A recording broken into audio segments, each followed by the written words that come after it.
Welcome to Thursday's Step 10 and 11 meeting of Cocaine Anonymous. Step 10, continue to take personal inventory, and when wrong, we will promptly admit it. It is now with great pleasure that we introduce our first speaker, Scott L., who is going to share on Step 10 for about 20 minutes. Scott, it's over to you. Thank you. Thank you, Katie. Thanks, everybody, for being here. My name is Scott. I'm an addict. I got a terrible case of it. I'm most grateful for this chance to treat it. Jamie, thank you. Janie, thank you for inviting me. And I'm going to start talking a little bit about Step 10. I'm going to get right into it. I think we'll just all assume that I'm qualified for most of the 12-step programs. Step 10, continued to take personal inventory, and when we were wrong, probably admitted it. That's how I first read it. We're going to have to improve on that just a little bit. I would note that the word continue appears 4 times in the first paragraph in the reading on Step 10. Step 10, to me, is about staying present in my own life moment by moment. It's about being here. If I wait till 11 o'clock tonight to look for the mistake I made at 7:15 this morning, promptly is already out of the equation. And there's a tremendous promise kind of hidden in here. It says we have entered the world of the Spirit. There are two fellowships referenced in this book. The fellowship of AA, that if you say you're an alcoholic and you're an AA, you're right, you are. The other fellowship is a fellowship of the Spirit. And you enter that by doing the first 9 steps according to what I just read. And I think it's an important piece. I need to be in the world of the Spirit because the world of the drugs and alcohol did not serve me well. And then it's asking me to grow in understanding and effectiveness. I don't think they've asked me to understand much up until here, until my mind and my spirit are cleared through the process of those first 9 steps. It's not easy for me to understand anything. Continue to watch for selfishness, dishonesty, resentment, and fear. Selfishness. I'm running full throttle after my will. I'm not thinking about you at all. Dishonesty. I'm willing to lie, cheat, steal to get my will.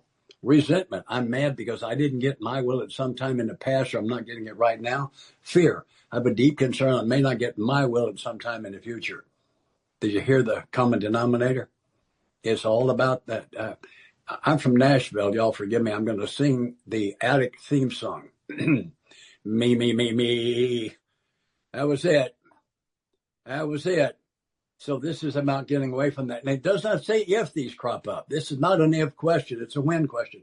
When these crop up, we ask God at once to remove them, discuss them with someone immediately, make amends quickly if you harmed anyone, and then I sit and beat myself up. No, it does not give me permission to beat myself up. I can't find that permission anywhere in the book. It's just not there.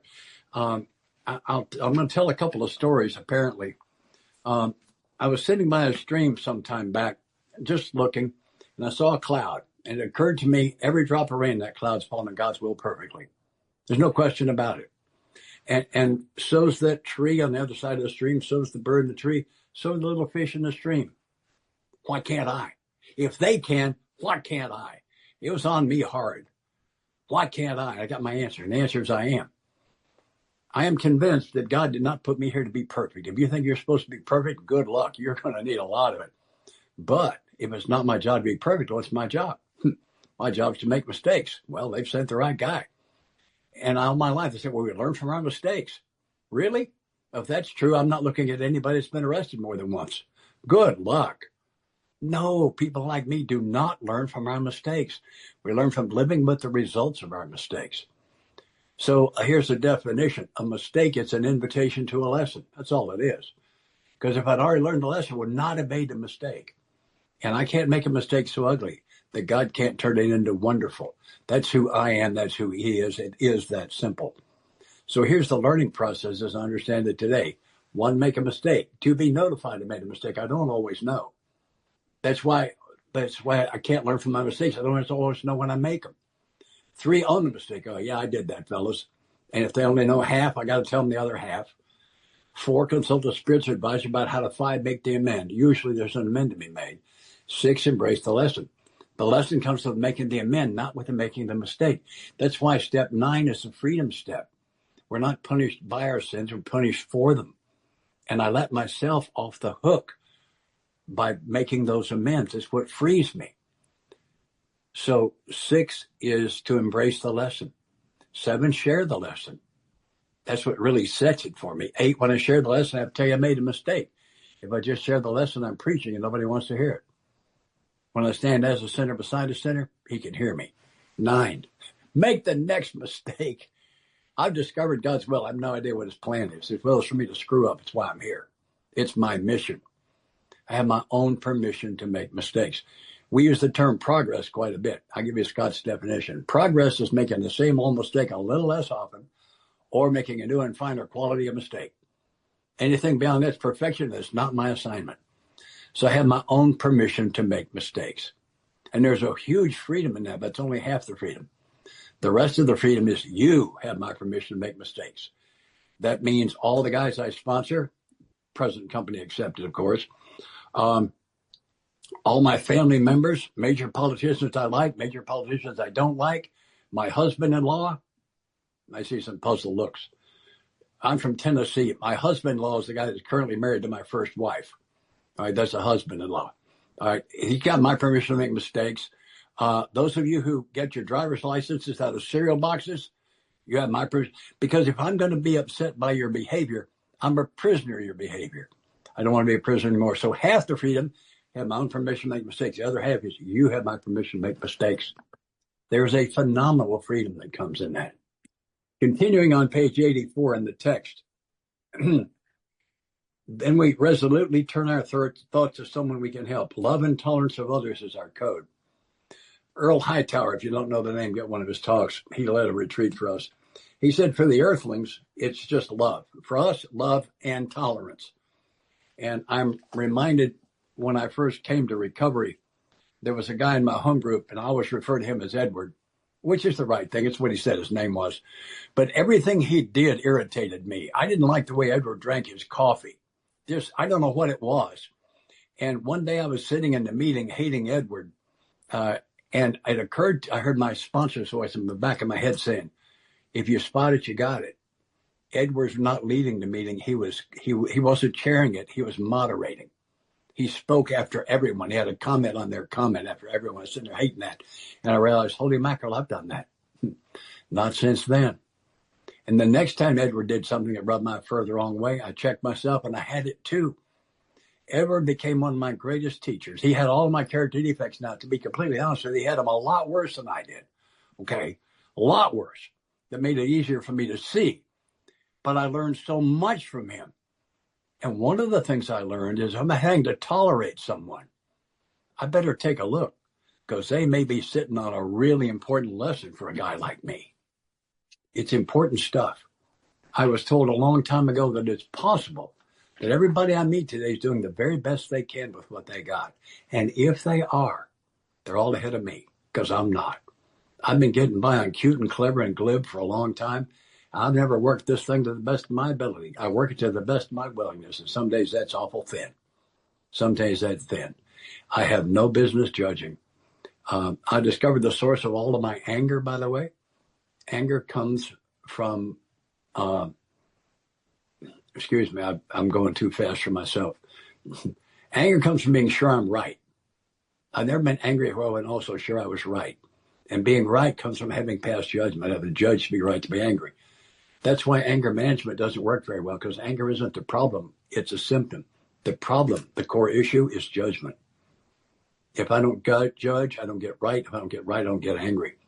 Add to my morning prayer about 15 years ago that I don't judge. And it has improved dramatically. Perfect? No, absolutely not.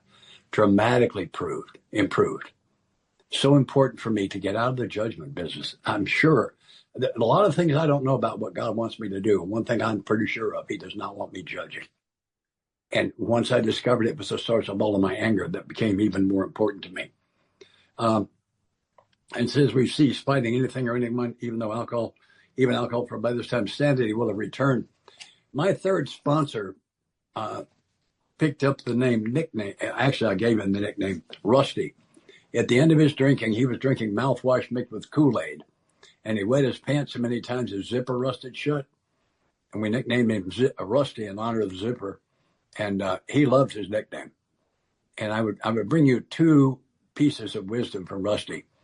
The first one was, he said, I'm not responsible for what I think. I'm responsible for how long I think it. Can't keep garbage from showing up here. When it gets dirty up here, I can sweep. That is my responsibility. Sadie Beach said it a little bit differently. He said, the measure of my recovery is not whether I get off the spiritual path. We all get off the path. The measure of my recovery is how quickly I get back on. He was not talking about relapse. He was talking about what I'm talking about here. The other one from Rusty is the one that touched me so deeply. He said, in the history of this planet, no human has ever been put in an insane asylum for being insane. Never, not once. Put us in there for acting insane. No one's ever been let out for being sane. They let us out for acting sane. So on those days when you're crazy, if you don't act on it, they won't know. Don't tell them they're not ready. Pick up the phone, tell one of us we're ready, and we are not all crazy on the same day. Now, that's a piece of advice right there. And I'll give you an example of it. My favorite sponsor phone call I have ever received. This man I love with all my heart. I've been sponsoring for a while. He was way into double digits. And my heart smiles every time I see his name on the caller ID. I answer the phone, hey, man. Now, I don't think I can carry a spiritual message in a bucket of sewage, so I'm going to have to clean this up quite a bit, but you'll get the idea. He said, is today a good day for me to tell my wife she's an ignorant witch? And I said, hold, please. And I gave him a 10 count. I said, I just checked today. He said, are you sure? I said, hold, please. I gave him a 5 count. Came back and said, yeah, I'm sure I checked. I said, okay, thank you, goodbye. That's the entire phone call. Let's talk about that a little bit. Here's a guy with double digits who realizes he's about to destroy his life. What does he do? He picks up the phone and calls his sponsor. What happens? I'm good. I'm really good. I'm nowhere near that good. What happens is one more time, God bless his sponsorship.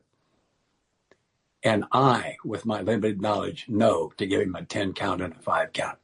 And he goes back and does not destroy his life. I believe God blesses sponsorship at a level that we can't even begin to understand. Continuing in the book, so it goes on to say, this has happened automatically. Our new attitude of liquor has been given us without any thought or effort on our part. It's easy to misread that. If you're sitting around meetings waiting for your jonesing and your thirst to go away, I got some news for you. If you've done what's in this book up to here, you will have made a lot of effort. It will not have been focused on your drugs and alcohol. That's the point they're trying to make. We don't focus on the problem. We focus on the solution. And once we get the solution, the problem fades away on its own. We don't work on the problem. We work on the solution. And it says we stay that way as long as we keep in fit spiritual condition. For those who are new to recovery, this is my belief. 12-step recovery is not changing you so you never drink again or never take drugs again. That's not it. It's to change you so you never want to. If you're new, that may be hard to believe. I've been living it for a long time. But it does not happen from meetings. Meetings are important, don't misunderstand. The magic happens somewhere in the step work, and it varies by individual, somewhere from the beginning of step 2 to the end of 9. Somewhere in there, something big happens. And people wake up one morning and think, wow, I hadn't even thought about it in 3 days or 3 weeks or 3 years. That's what happens, is it just goes away. The dreams don't go away. I'm carrying a 41-year chip, and I had a dream of it last week. I think it's my first one this year. I was sober between 30 and 31 years, and I had 2 dreams in the same night. Someone tell me it's ever happened. Don't worry about it. When I was new, I had about 6 months, and I was having those dreams. It was just eating me up, and it finally got so bad I was honest with my sponsor. Don't wait. I said, I'm having these dreams. He said, you want to know? I said, yes. He said, I'm going to tell you what it means when you wake up from one of those dreams. I said, okay, what? He said, it means it's time to tinkle. I said, what? He said, it's time to pee. When you wake up from one of those dreams, it's time to pee. Don't take my word for it. Trot down the hall and check. And get back in bed and have your gratitude prayer that was only a dream. That stuff was a major part of your life for a long time, and you're going to dream about it. We all are. Don't worry about it. This is what I say. I flew airplanes for the United States Air Force for 5 years. I got 2,500 hours of flying time. I still dream about flying occasionally. I am not going to the recruiter's office this afternoon. Don't worry about it. Trot down the hall and check, and I think you'll discover that Jerry was right on that every time. Every time. Continuing on page 85. It's easy to let up on the spiritual course of action to rest our Lord. If it's easy to let up, it must require effort to not let up. It does. One of my newer guys asked me the other day, he says, I know what you talk about when you're around guys like with me with less than 5 years. What do you talk about when you're just with guys for 20 and 30 and 40 years? What do you guys talk about? And so we talk about two things. We talk about how can we best carry this message to the next newcomer. And we talk about how can we have newcomer ears? How can we stay green and growing? I must stay green and growing. I can't trust last year's program. I need to stay growing. Continuing on 85, we're headed for trouble if we do. For alcohol's a subtle foe, we're not cured. Have a daily reprieve contingent on the maintenance of our spiritual condition. A reprieve is a stay of execution or a delay of punishment. And my reprieve is clearly not contingent on my spiritual condition. I have no idea what my spiritual condition is, and I'm not qualified to judge it. Spiritual condition, like spiritual growth, not something I do, it's something I receive. It says it's contingent on the maintenance of my spiritual condition. I'm a very good judge of the maintenance of my spiritual condition. Maintenance means two things to me. Maintain in the sense of not losing something I've already got. I also must maintenance my spiritual condition in the same sense that I maintenance my vehicle. I rotate the tires. I got the right pressure. I might change the oil one time. I wash it. I maintenance my spiritual condition with daily prayer and meditation, reading spiritual literature, attending meetings like this, taking meetings into correctional facilities and treatment centers, letting people in traffic, saying please and thank you, telling the truth. You know, rigorous honesty is an acquired taste. It's kind of like scotch. It'll take you a while to get used to it. I'll tell you what else takes a while to get used to is being innocent. That has really been difficult for me. I'm used to looking over my shoulder, and being innocent will take some getting used to. Don't let it bother you. So my reprieve is contingent on the maintenance of my spiritual condition. And that's John is going to talk about that in the evening half of step 11, about how do I check that. This next sentence defines my program today in a single sentence. Every day is the day we must carry the vision of God's will in all of our activities. Every day. I don't get any days off. The vision, the best I can see. God's will, what we'd have me do next, into all, not most, of my activities. There it is. It's that simple. And then here's the second prayer. How can I best serve thee? Thy will, not mine, be done. I have come to believe over across my 41 years that God's will is not a good deal. I do not believe that. I believe it's the very best deal there is, even the parts I don't like. Typically, the parts I don't like are presenting me lessons I'm resisting or haven't learned yet. Typically, God's will is the best deal there is. And this morning, I asked him for it. Please have your will in my life. To offer myself to him today as completely as I know how. As long as I've been here, it's easy for me to offer him the day. It's easy to offer him my life. You know what's difficult? It's to offer him the moments, moment by moment. To offer him the little moments when things are not going the way I want them to go. I've been working on this with very little, some, but not a lot of success for some time. Of when something isn't going my way. We say these funny things like I'm having a good day or I'm having a bad day. Let me translate that. I'm having a good day means my will's being done. I'm having a bad day means my will's not being done. And that can be brought down to the moment.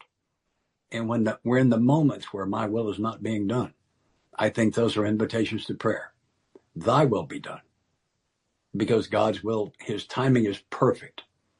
And those little delays could put me right where he wants me at the exact time, every time. And I have a couple stories on that. I'm out of time. I do not have time to tell them. I want to cover one more piece down here. At the bottom of 85, if we carefully... Scott, take 3 minutes. I got a delivery man pulling down the driveway. Dog's going to freak out. Take your time. Okay, I'll tell that story then. I'm 82 years old. I've had a young girlfriend for some time. She's 78.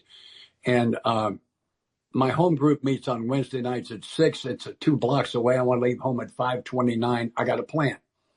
And She says, I'm thinking about buying a house in your neighborhood. I found one online. Can we go look at it and leave early for the meeting? I said, sure. Now, what I don't know is that leave early for the meeting is not one of her settings. And anyway, we finally find this place, and it ain't going to work. And then she says, can we stop at the dollar store? I want to buy one item. Now, part of my morning prayer is that I might love her, cherish her, and treasure her, that I might be an open channel for God into her life and her an open channel into mine. And when she says, can we stop at the dollar store? I hear that prayer. What would a man who treasured a woman say to that request? And the answer is, of course, we'll stop. So we stop. She goes into the dollar store, and I sit there in prayer because I'm about to be presented with a fabulous opportunity to keep my mouth shut, and I'm going to need divine help if I'm going to do that. She is gone, it seems to me, a disproportionately long period of time. She comes out of the convenience store, now, the dollar store rather. Now, I don't know what that was that she bought, that one item. I know it came out in 2 bags. I can tell you that much about it. And as she got into the car, she says to me, I'm sorry it took so long. There was a homeless guy in line in front of me who had selected more items and he had money for it. I bought some of his stuff for him. And I said, that's one of the reasons you're sitting next to me. We pull up in front of the church. 25 is a big group at my home group. I know everybody. As we pull up, I see a young man I don't recognize. I shut the car down, open her door, get my big book. As we walk into the church, the young man's walking out. I introduce myself to him. He's a newcomer, and he couldn't get all the way into the meeting. I took him in, introduced him around. There's a pretty good chance I gave him a sponsor. I do have a tendency to do that. I'm not taking any credit here. I'm asking, do you see it? God's timing was perfect. Where Scott's will was not done multiple times. He hit a time window of what, 15 seconds, 30, where a guy with 41 years could get a guy with 41 hours all the way into the meeting. God's will, his timing is absolutely perfect. And I'm trying to learn when my will is not being done in this moment to say, thank you, thy will be done. I love y'all with all my heart. Thank you. Oh, lovely. Thank you so much, Scott, for your service this evening. It's always good to hear you and see you. And step 11 now, sort through prayer and meditation to improve our conscious contact with God as we understood him, praying only for his knowledge of his will for us to carry out the power. I think I've got that wrong, to carry the power. Oh, God, I'm saying it wrong. For us, for the power to carry that out. What happened there? Next, we're going to hand over to John. So, John, it's over to you. Thank you. Thanks, Katie. I like your version a little bit better, but we'll go with what the book says. I am honored to be on here with you guys. I love a Zoom group that's got so many people with their cameras on and engaged and plugged in. So those of you that have your camera on, thank you. And those of you who can't, I understand. I love Alcoholics Anonymous. I've kind of changed how I've introduced myself recently. I used to say my sobriety date is, and I've changed it to say I was separated from drugs and alcohol because I really had nothing to do with it. I was separated from drugs and alcohol July 5th, 1989, and I take zero credit for being sober since then. Just as Scott talked about, a lot of mistakes and a lot of failures and a lot of willingness. Many people talk about these 10, 11, 12 steps as the maintenance steps, mainly because of that part of the reading on 85 that talks about the maintenance of our spiritual condition. Well, that's certainly a part of it, but I don't think they're the maintenance step. These are the growth steps for me. The first 9 steps we're getting rid of this wreckage of what's blocking us from this God, and thankfully, it's funny. In this step 11, as we understood him, is the second time that this appears in our steps. It's ironic. Nowhere else does it repeat itself in our steps, right? Bill doesn't throw, we admit we're powerless over alcohol again in the 12th step, just in case you weren't paying attention. But this, he felt it is important enough to throw it in here a second time as we understand him. And I can tell you, as I sit here today, at this moment at least, I believe with all my being that my attitude, my relation, my connection, if you will, with the God of my understanding is the most important thing in my life today. Without question, it is the most important thing in my life today. And unfortunately, I have a real tough time acting that way of my own power. I mean, the amount of times that I have fallen short on that today are innumerable. I, um, I'm sure everybody figured out. I'm that guy that Scott talked about that, double digits sobriety calls with the disaster sometimes. And I'm glad that I'm still that guy. Scott's been a just a man that I love and my sponsor for almost 20 years now. And I pray that you can find a sponsor to mentor you and guide you through the steps as luckily as I have. This idea of prayer and meditation for me, for a long time, it was like an 11 and a half step program. Meditation just seemed impossible.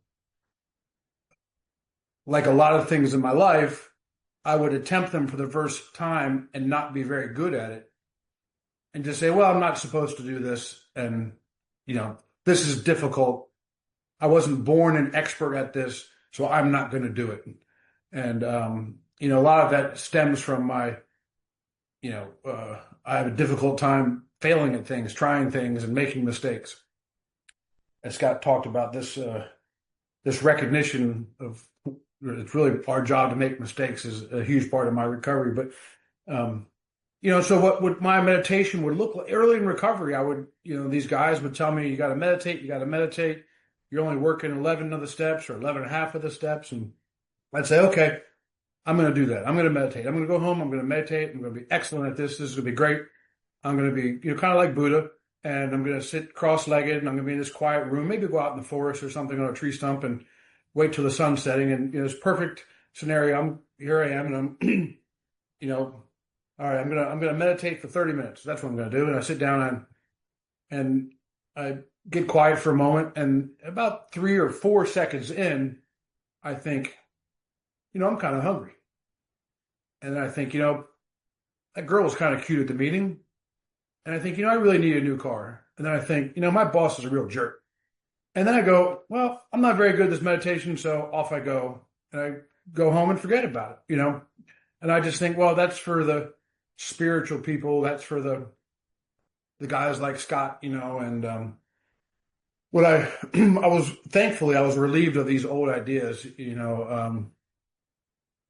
whenever something is, especially in the second step, but 3, 7, and 11 for me are all these different levels of surrender, these different levels of surrendering old ideas.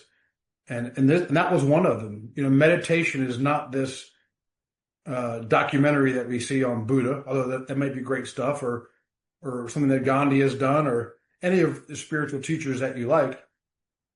I really got freed from that. I read something, and this guy said, it's okay to leave our meditation 1,000 times while sitting there and come back to it. He said, in fact, I think God is rather pleased with that. And that didn't make sense to me. And he said, well, I think when we leave our meditation 1,000 times and come back to it, there's the dog. We are singing to God.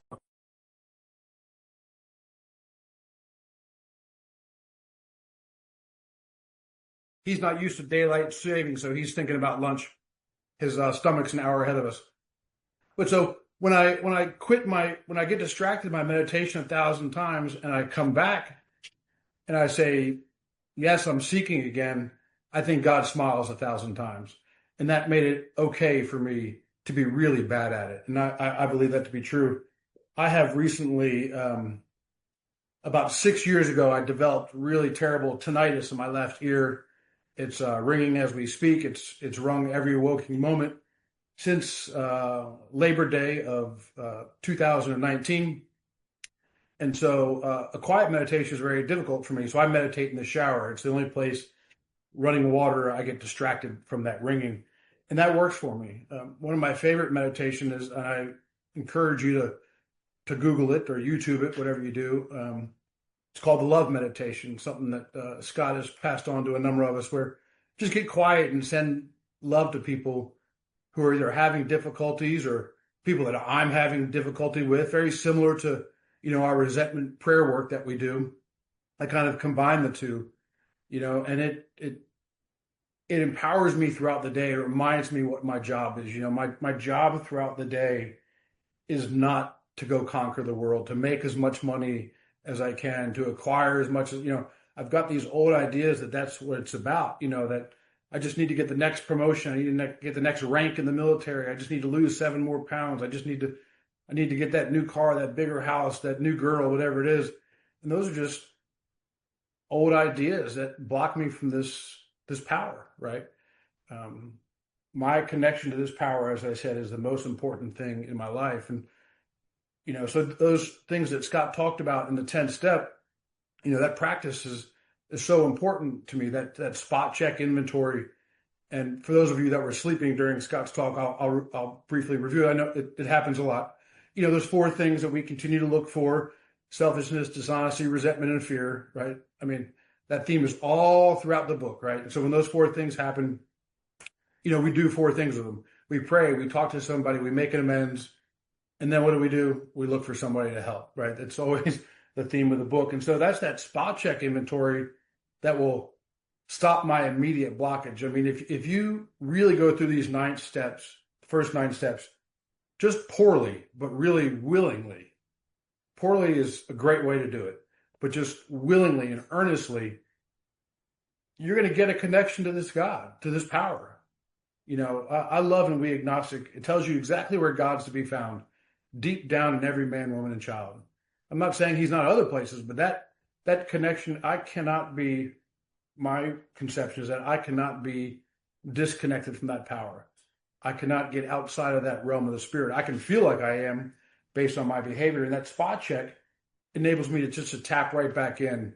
Because waiting 3 hours, 6 hours, 9 hours, maybe a day to get a hold of my sponsor or another man in my network or to make it right can be equally as painful and equally as damaging as the original offense, But I love as it goes into the beginning of step 11 in our book, it has this nightly inventory. And this is something that's been around since the beginning of time. All the great Stoics had this nightly, and they called it a meditation. This inventory, Marcus Aurelius and Seneca used this method of inventory as a meditation. And then at the end of these questions, a lot of times early in sobriety, we think this is the 10-step inventory, but it's the 11th step. We're resentful, selfish, dishonest, or afraid. Well, those are the 4 things in the 10th step it told us to ask about. And it goes on with some more questions. And at the end of all of them, it says, after making our review, hey, good. Renee's home. She's going to feed the dog. After making our review, we ask God for forgiveness and inquire what corrective measures should be taken. The same thing that's at the end of those things in the 10th step. But this is what I really wanted to talk about. On the middle of 86, it says, on awakening, let us think about the 24 hours ahead. I've heard some really creative explanations as to why the on awakening comes after the we retire part. I'm not smart enough to figure that out. But on awakening, let us think about the 24 hours ahead. We consider the plans for the day. Before we begin that, we ask God to direct our thinking, especially asking that we be divorced from self-pity, dishonest, or self-seeking motives. I don't know about you, but some days I wake up, even 36 years sober, I wake up with oh man, this is going to be a terrible day. She's going to leave, the business is going to close, my left arm's going to fall off. 3 o'clock in the morning I can wake up, 4 o'clock. No reason behind it, just some doom and gloom. And when I was really going through it, I made a big mess of my life at, 18, 19 years of sobriety. A big mess. I don't have time to tell you, but a big mess. You'll have to take my word on it.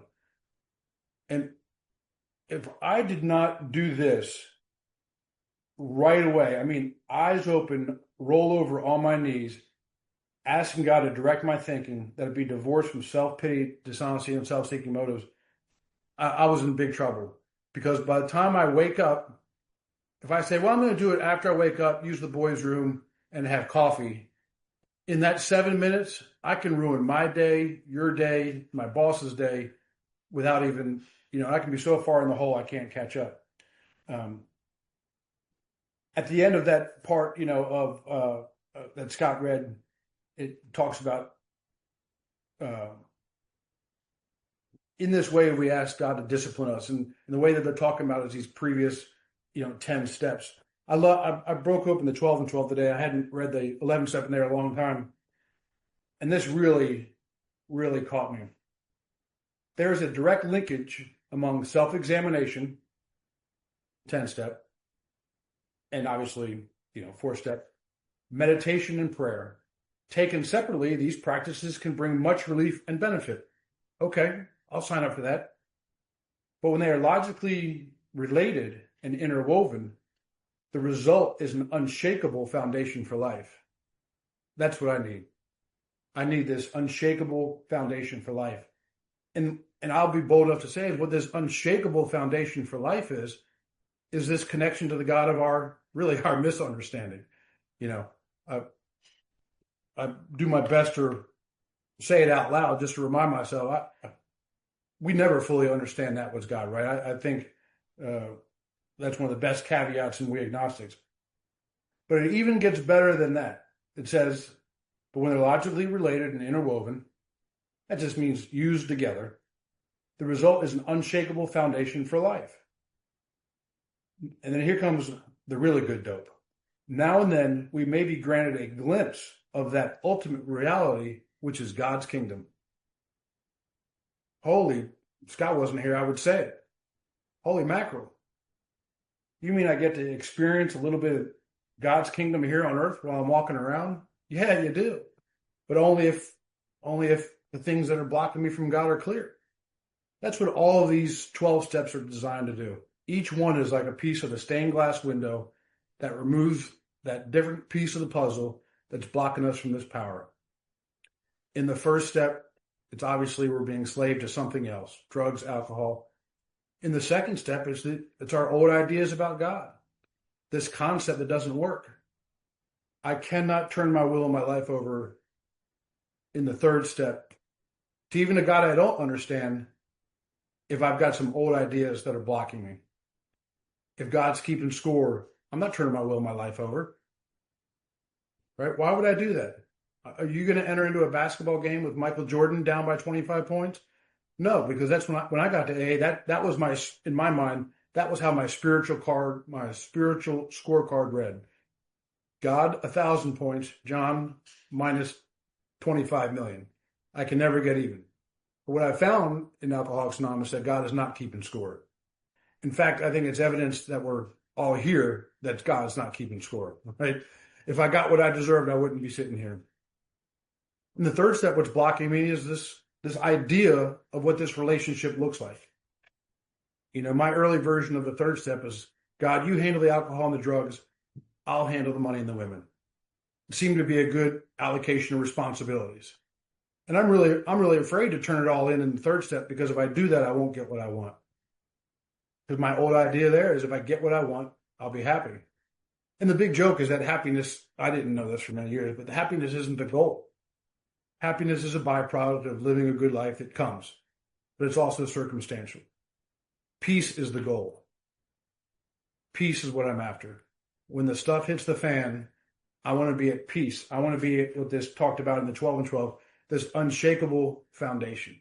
That's what I need to stay sober. Because as Bill says, I think it's on 12 and 13, Scott, correct me if I'm wrong, certain trials and low spots are coming. Not maybe. If you're lucky enough to stay alive, trials and low spots are coming. And the only thing that gets me through them is what? Work and self-sacrifice through others. That's it. We go on with the rest of the step. The fourth step, the resentments and the fear and our sexual misconduct is blocking us. We take this fifth step, our not having a true connection with another human being leaves us. That's what's blocking us. In 6 and 7, I've got this whole new understanding of my mess. It's all down there in black and white. I've shared it with another man. And if I can't really get an understanding of my mess, I love what Richard Rohr says. If I don't learn to welcome my own wounds, I'm going to have contempt for yours. And I really found that to be true. When I've got contempt for someone else's wounds, I have someone else's brokenness, somebody else's mistakes. I haven't accepted my own reality, my own brokenness. I somehow think that's been fixed or cured, which is, as we all know, is not true.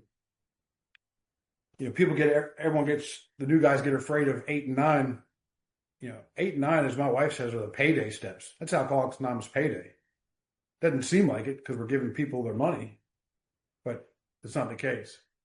10, 11, and 12 are these growth steps that it's like adding gasoline to the fire. And, I had Scott's been a couple of times. I'll say this and I'll shut up.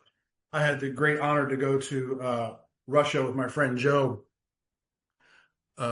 before COVID for a couple of weeks, did a bunch of workshops in Moscow and Siberia. And this young guy in Siberia asked, Scott talked about when he shared that story, when I called him and said, as he describes it, every now and again, when you're connected to this power, a great truth will just jump out of your mouth. You haven't had time to process it through your brain, and it'll just come out, right? That's one of the reasons why we stay in fit spiritual condition.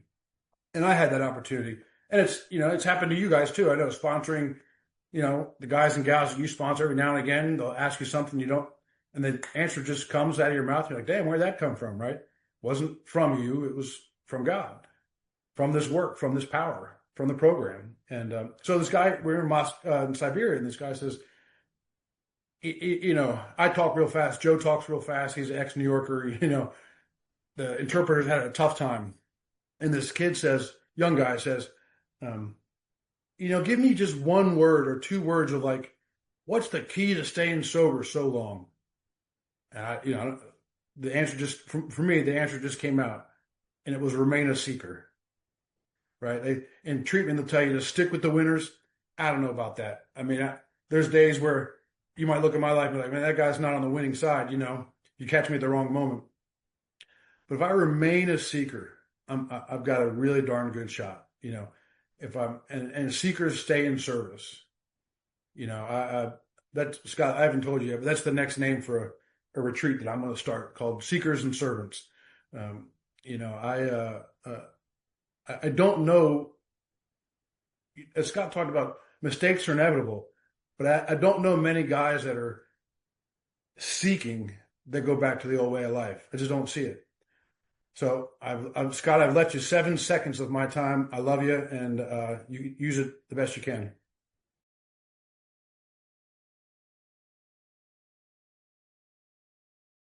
Hang on time. Thank you, John. I'm going to let Scott back in now so that he can have a conversation with you. So see how you two see it fit, a spiritual discussion or whatever you want to talk about around steps 10 and 11. Back in, Scott. Thank you.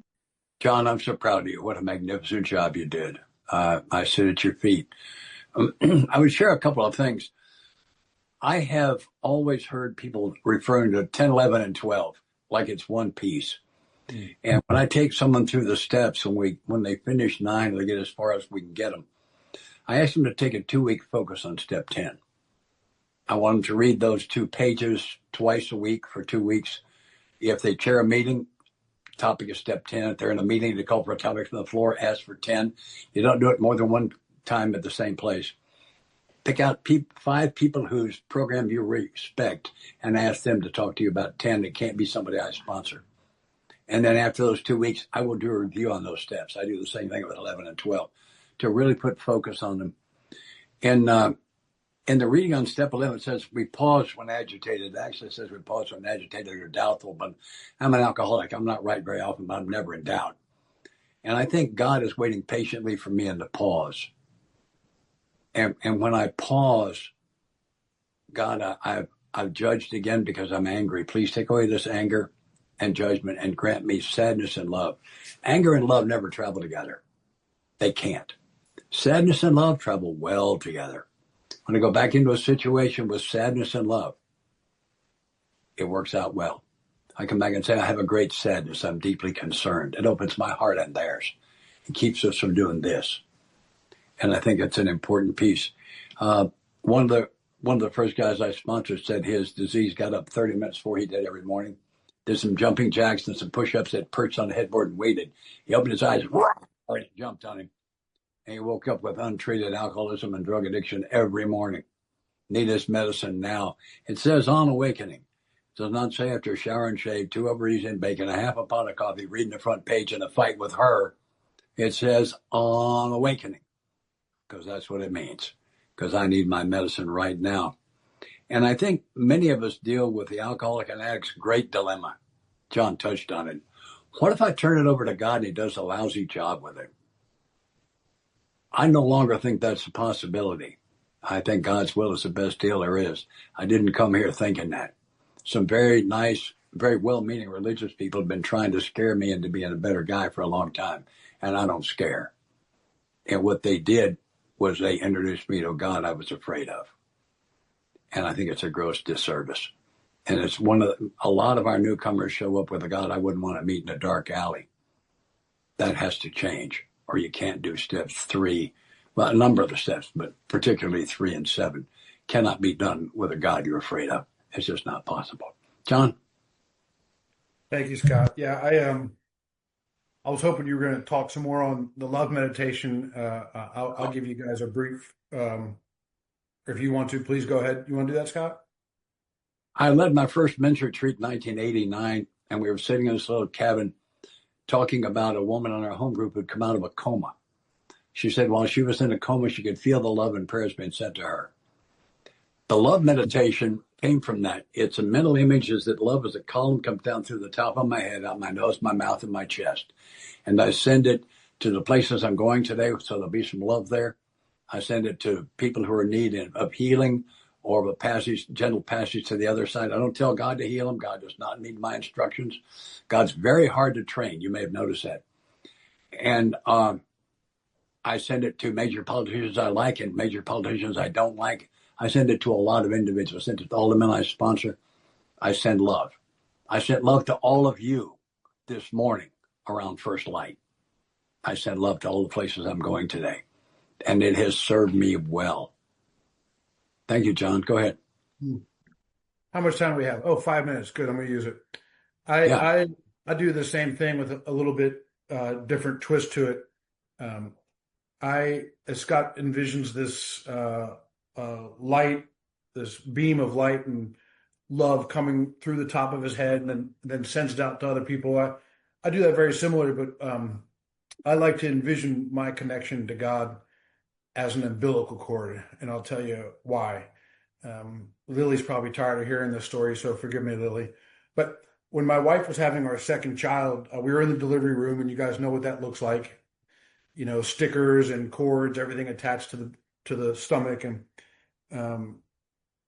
all of a sudden the screen went beep. You know, a flat line. The doctors come rushing in. The baby's heartbeat had stopped, and that things get very exciting in the delivery room when that happens. And so they're getting ready to, slice my wife open and do a C-section. And this old school delivery nurse says, "Hold on, doc." And she kind of nudges the doctor out of the way. And she says, "Hold on a second." And she got my wife to roll over on all four and reach her hand out over here and stick a leg out over there. And in a long 15 or 30 seconds later, the baby's heartbeat came back. It returned. And the baby was born a few moments later, and everything was fine. She's a beautiful girl. She lives right down the road from us in Nashville, and wonderful girl, one of my best friends. And so the next day before we left, I asked this nurse, I said, "What in the hell happened in there?"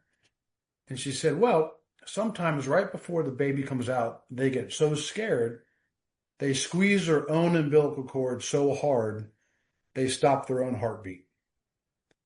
And that is exactly what I do with this umbilical cord to God.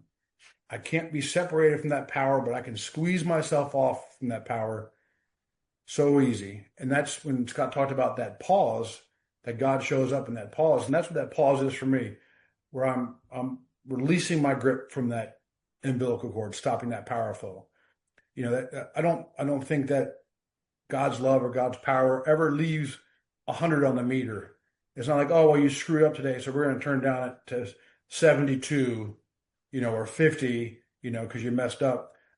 God's love is always on 100. It's me that blocks that power from happening. that's why I desperately still have to stay connected to men in the program. I have to sponsor men that come before me, and I have to have a sponsor 36 years sober. I got to have somebody follow down the path. I don't know what being sober 37 years is like, and not even the chronological part, but just the longer we stay here. I need somebody with more experience than I do. People that say, "Oh, whoever got up early this morning is sober the longest." Well, that's dangerous. I'm not saying that sobriety time in and of itself is a measure of spiritual growth. What I'm trying to say is that some things take time, some things take experience, and I need men with greater experience than I do. I need men to look at me and say, when I call them and say, "Hey, what is going on in my life?" And they say, "Look, you're squeezing. Let's run through an inventory. Let's run through an amends. Let's run through a third step. What's blocking you here?" And it allows me to release that death grip on the umbilical cord. And I'm going to just quickly say, my friend Lily is on here. She's recovering from some really tough medical stuff. So tonight, when you're practicing your new love meditation, please send Lily some love in Florida. She can use it. Thanks. That's great, John. I want to read again from page 85. It says, if we carefully follow directions, we've begun to sense the flow of his spirit into us. How's that for a promise? To some extent, we've become God conscious. We've begun to develop this vital sixth sense. Vital from the Latin word vita, meaning life. So vital is either life-giving or necessary to life. I had 10 or 12 years working with a guy with 6 months who got to this, and he said, I guess if I'm still using my other 5 senses to try to get my own will, I might not develop this vital sixth sense. That's it. That's it. That's why I need to be focused on this stuff. I would like to ask you guys to do something. If everybody would send hearts at the same time, like right now, just send the hearts up.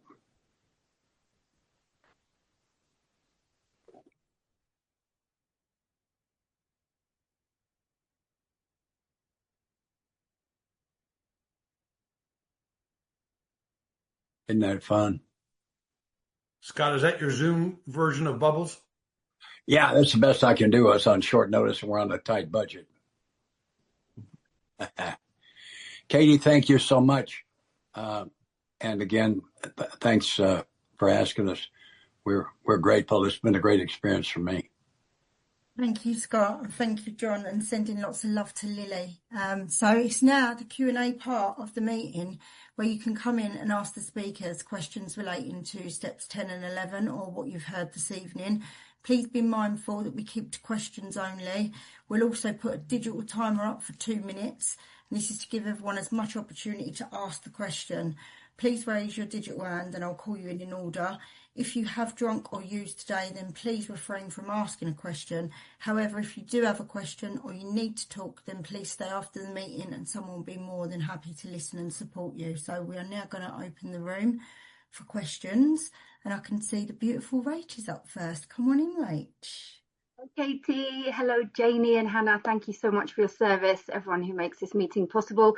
My name's Rach, I'm a very grateful recovered addict. John and Scott, that was so good. That was so good, so brilliant. My question was around both of your experience around that 10 count and the 5 count. So Scott, you had a call from your sponsee to say, it's going off at home, this is happening, and you instinctively knew just to do nothing, say nothing, pause. And that I just wanted to hear a bit more from both of you on that, if possible. Thank you. Yeah, that's exactly what happened. John described it so beautifully. I can see, I don't know, a couple of dozen of you, I guess. So I'd ask you if you've ever had this experience. The moment before somebody asked you the question you didn't know, and they ask, and a piece of the great golden truth fell out of your mouth. Who's had that experience? Put them up. Put them up. Look at this. Yeah. It usually runs between a half and 2/3. Yeah. And that's all that was, is that something told me I can't fix them. and I don't need to try to talk him out of it. He just needs some downtime. And so I gave him some. And I'm good. I'm extremely good. I ain't anywhere near that good. I do not take any credit for that. John? Yeah, it's now become kind of the running joke in our little AA network. Because when I called Scott and said I'm feeling like A, B, and C, he kind of left it out. He said, hold on a second, let me check my calendar and flip some pages. And he says, today's what, the 12th? No, it's the 15th. And just in that joking around and looking at, quote unquote, looking at a calendar. And so every now and again, guys in our network will call each other up and say, I need you to check the calendar for me. I'm getting ready to do something stupid. So, yeah, and I think we're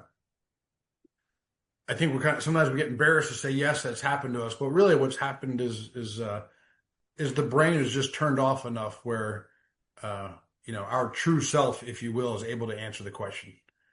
So, as Scott, I'm not bold enough or dumb enough to say that God has spoken through anybody, but that's what that is to me. So, thanks for that question. And I have never said it was John that did that. As many times I've told that story, I've never said it was you. Lovely. Thanks for your question, Rachel. Thank you guys for answering it. Next up, oh, hello, Bill. Come on in. Katie, I'm a potential alcoholic. My name is Bill. I'm sure I'll live up to my potential by the end of the meeting. Good to see you, Scott. John, good to meet you.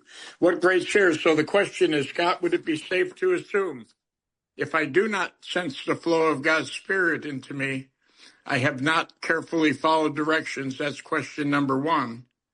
And question two is this.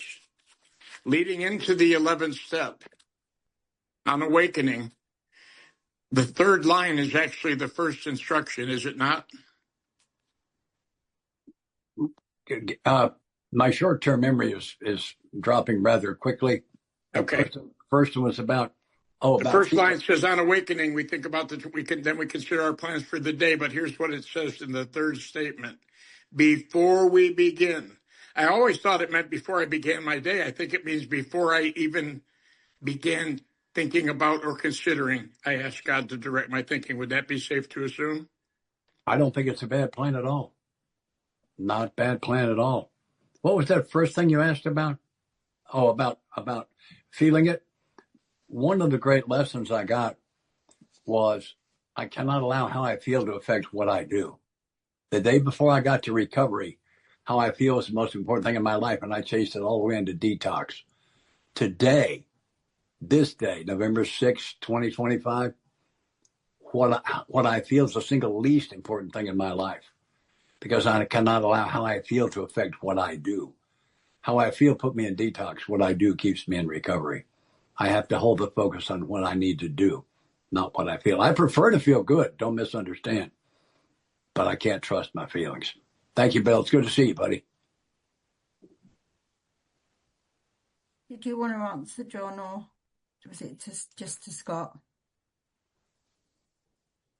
No worries. I'll move on then. Pierce, have you got a question? Do you want to come in, please? Yeah, thanks. I'm Pierce. I'm an alcoholic. And thanks, boys. Nice listening to you. And I shopped or lifted a few things as well. I liked a few things. John, 3-7-11, yeah, definitely for obvious reasons. The serving you spoke about, where would that be? Would that be constantly in fellowship, or that serving you're talking about? And to yourself, Scott, yeah, the storage bucket, I need that big time, yeah. And thanks very much for talking about the God, you know what I mean? Because sometimes only for the readings I think I'm in mass. But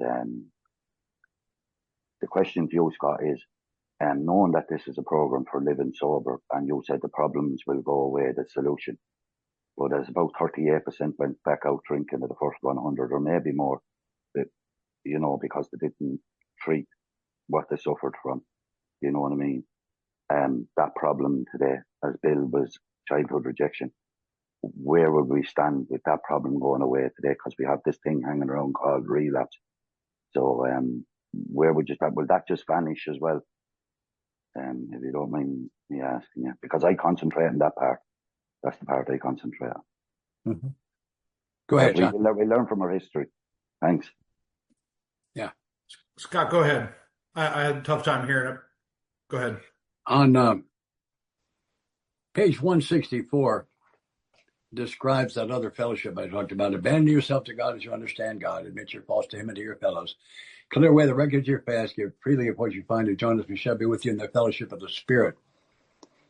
I've been doing AA for 41 years. I'm sober since a couple of days before my first meeting. Clean and sober, by the way. I have seen a number of members of the fellowship of AA drink again. I have never seen a member of the fellowship of the Spirit go back out. I've had two men I know for sure did what's in this book go back out. I sponsored them both. I know they did the work. One of them married his new higher power, and she didn't like how much time he spent with us, so he cut it way back, and you know how well that worked. He's back now. I think he's carrying a 16-year chip now. The other one's a hotel manager, and he started running a dude ranch in Arizona, 40 miles from the nearest meeting, and quit going, and 2 years later he drank for 2 weeks. Today he's sober over 20 years. And what I say is they allowed their membership in the fellowship of the Spirit to lapse, and when that membership lapsed, they relapsed. When they re-upped their membership in the fellowship of the Spirit, they got healthy again. And it hasn't been necessary for them to go again. Members of the fellowship of the Spirit, in my experience, do not relapse. Members of the fellowship of CA, NA, AA, throw in your own A, have a tendency to. It is the magic in the fellowship of the Spirit. And the entrance requirements of the fellowship of the Spirit look to me like the steps in narrative form. That's my experience on that. I hope I answered this question. Thanks. I'll just briefly add that the fellowship is, the personal relationships, the fellowshipping, the one-on-one contact is vital to our recovery, but it is not going to keep me sober by itself. When I got sober when I was young, and it was very tough to convince me that what I needed was a spiritual awakening. That's what happened with the LSD and the good mushrooms at the Grateful Dead concerts. I just needed to get my life together is what I thought, and I fell in love with the fellowship immediately. What we do together, how we laugh together, how we, everything we do together as alcoholics, I love, but that is not a replacement for a spiritual awakening as the result of these steps. So it's vital to recovery, but in and of itself does not produce recovery.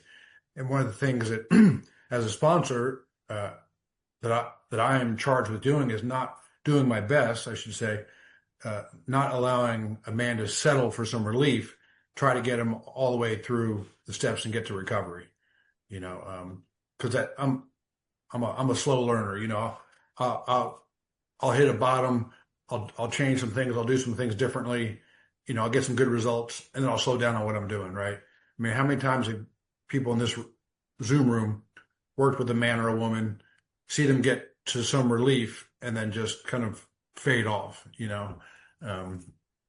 so I hope that answers it as well. Lovely. Thanks for your question, Pierce, and thanks, guys, for answering that. Next up, I can see Freedom. Do you want to come in with a question, please? Hello, family. I'm an alcoholic, and my name is Freedom. My hand was actually up when Scott asked, put your hand up. So anyway, I do have a question or two. First for you, Scott, and you even said this, we pause when agitated or doubtful. I used to judge people's spiritual condition when they didn't even pause for the comma after we pause when agitated or doubtful. And I've since graduated from that, and instead of saying that, I go, and, because there's an and, what's beyond that? And John, I wanted to ask you, I had a session with the sponsor today and asked them had they noticed things just coming out of their mouth, like what was asked before, these spiritual nuggets. And they told me that their husband and their son both said that they're no longer reactionary. They respond, and in such a way that's wonderful, or they say nothing. Have you ever experienced that joy with a sponsee? Okay. We'll go in reverse order so Scott can think of something smart to say about your first question. Yeah, that's exactly what we talked about. I mean, it sounded like you were more sharing on that than asking the question. But yeah, I've experienced that, and that's a wonderful description. I thank you for sharing that with us. But that's exactly what that reaction that we're talking about is. I that is impossible for me if I'm seeking self. If I'm seeking a power greater than myself, that becomes possible. Scott? Thanks, John. Yeah, I appreciate freedom because that's what it says after the pause when agitated or doubtful, ask for the right thought or action. And I think sometimes the right thought or action is for me to make a mistake. As I was saying before, because it will present an opportunity for me to learn a lesson. Sometimes I think it's God's will for me to screw up. And that has brought me a tremendous freedom. Thank you. Thank you for your question, Freedom, and thank you guys again for answering the question. Janie, do you want to come in with the last question for the night, please? Lovely. Thanks, Katie. Thanks for your service. Everyone else on the meeting. Feel quite emotional. The demonstration of the hearts was really, really powerful for me. I love 10 and 11. I love it. For me, you cannot do one without the other. It's almost like riding a bike. 10, 11, 10, 11. I've got to keep both feet on the pedals. A lot of sponsees that I speak to and I work with, it's always the same thing. When am I going to be all right with this meditation? When is meditation? When is my head going to shut up? Is there something like, how long did it take you to sort of get comfortable in your meditation routine? And how did you know? How did it feel? Can you remember? I can remember the first time when I actually enjoyed it. Do you know what I mean? When I actually thought, wow, that sense of ease and comfort and setting off that phenomenon of craving, just for some new guys that are new to meditation. Have you got anything that can give them a bit of encouragement, motivation with it, please? I want to jump in real quick, Scott, and then you close us out. I wanted to talk about that when I started and went down the rabbit hole. The old idea that was blocking me from meditation was that meditation is the absence of thought, as though I can just sit there and experience the world and the brain will not do what the brain does. So for my answer to your question is, as soon as I could shed the idea that I'm supposed to be perfect at this and give myself permission to do it really poorly, then it became really effective. And that took, I'm embarrassed to tell you, many, many, many, many years. I mean, I would do it, but it was just like I'm, brushing my teeth because I have to. I don't want my teeth to fall out, but it became a love and a pleasure when I gave myself that permission and then it really began to explore it. So, that meditation is not the absence of thought, and we're not born with the ability to do it. We learn it to practice. It's not a mastery. Great question. Great question, Janie. Thanks. I'll quote a couple of my favorite speakers. Bill Cleveland says that meditation is not extra credit. It's right there in the step. And I was told a long time ago, anything worth doing is worth doing poorly, as I learned to do it. Get out there and do it lousy. I recommend it highly. When I was new, I didn't have time for morning prayer and meditation. I just didn't have time. I was working on the wrong problem. Problem wasn't in the morning. We talk a lot about doing the next right thing. There's a last right thing. It is for me to go to bed at a reasonable hour, set an alarm, and have enough time to have a full night's rest and to wake in the morning with plenty of time to start my day on a spiritual basis. If I don't do the last right thing tonight, I can't do the first right thing tomorrow. The problem was not in the morning. The problem was the night before. Get in there and do it poorly. Do it poorly. It's a wonderful experience. The other one I would also reference a lady named Lorna Kay. She was British, although she lived in the United States. She was a great speaker. Get one of her talks. I wish I could do the accent. She says, oh, these alcoholics, they don't think they've meditated if they don't have an acid trip. Meditation is blue collar. You clock in, you clock out. What happens in between is none of your business. It's like my spiritual growth, my meditation. I'm not qualified to judge it. It's not up to me to judge it. Stepping out of the judgment business is a major deal. I didn't know how many places I was judging. I wonder how many I haven't found yet. I'd like to speak for John. He and I want to thank all of you for a wonderful experience we've had with you. Thank you so much for inviting us. Thanks for allowing us. Thanks for a great set of questions. Blessings upon you. Let's do the hearts thing one more time.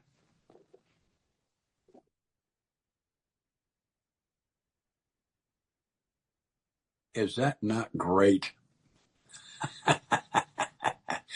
Blessings upon you. Back to you, Katie.